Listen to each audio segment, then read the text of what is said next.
सरकार ने बड़े बड़े दावे किए, खुद की जमकर तारीफ की, बताया कि कैसे बेरोजगारी, महंगाई, गरीबी, महिला सुरक्षा जैसे तमाम मुद्दों पर सरकार ने शानदार काम किया है। अपने मुंह मियां मिट्ठू कैसे हुआ जाता है, इसका एक अच्छा उदाहरण भी दिया है।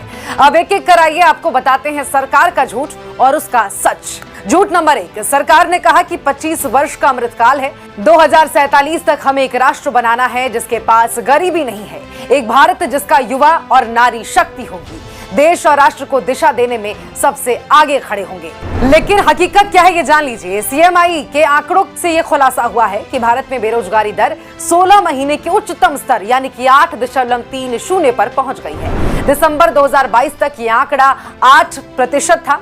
2019-21 के दरमियान नेशनल फैमिली हेल्थ सर्वे के अनुसार लगभग 30% महिलाओं ने शारीरिक और यौन हिंसा का सामना करना पड़ा है। इनमें भाजपा नेताओं से जुड़े यौन उत्पीड़न के मामले भी शामिल हैं।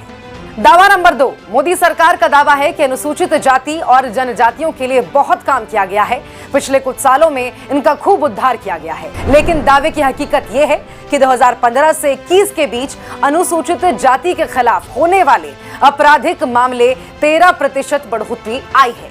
वहीं अनुसूचित जनजाति के खिलाफ होने वाले आपराधिक मामलों में 40%, जी हां 40% तक की बढ़ोतरी देखी गई है। अब दावा नंबर 3 सुनिए। जीएसटी की व्यवस्था ने शासन में पारदर्शिता लाने के साथ ही करदाताओं यानी कि टैक्स पेयर्स की गरिमा सुनिश्चित की है। जवाब यह है कि द ऑक्सफैम इनइक्वालिटी रिपोर्ट 2023 के मुताबिक 64% जीएसटी गरीब लोग भर रहे हैं, वहीं सबसे अमीर 10% लोग सिर्फ 3% ही जीएसटी भरते हैं। भारत का मध्यम वर्ग आर्थिक बोझ से कुचला जा रहा है। अब सरकार का झूठ नंबर 4 सुनिए। भारत में हवाई अड्डों की संख्या बढ़ी है। साल 2014 में 74 हवाई अड्डे थे, जो कि साल 2022 में 147 हो गया है। भारत दुनिया का तीसरा सबसे बड़ा विमान बाजार हो गया है।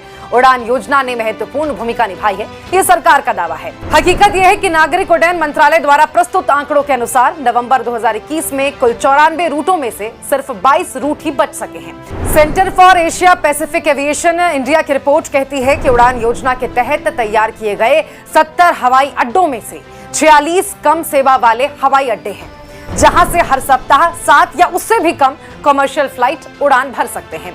उड़ान योजना पंजाब और कर्नाटक जैसे राज्यों में विफल भी साबित हुई है।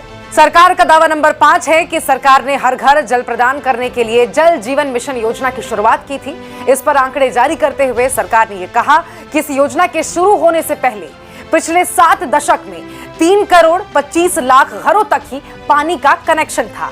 लेकिन इस योजना के आने के बाद पिछले 3 सालों में 11 करोड़ घरों तक पानी का कनेक्शन पहुंच सका है। लेकिन असल आंकड़े क्या कहते हैं? योजना के वेबसाइट पर जो डेटा मौजूद है उसके अनुसार वास्तविक संख्या जिन्हें पिछले 3 वर्षों में पाइप जल पूर्ति दी गई है, केवल 6 करोड़ 98,74,901 लोग ऐसे हैं जिनके घर तक पाइप कनेक्टिविटी पहुंची है। लेकिन सरकार का दावा है कि यह आंकड़ा 11 करोड़ का है। नए बजट से पहले सरकार ने अपनी योजनाओं के सफलता का जो आंकड़ा पेश किया, ये उसकी हकीकत थी। तो सरकार के कुछ और झूठ से पर्दा हम अपने अगले वीडियो में उठाएंगे।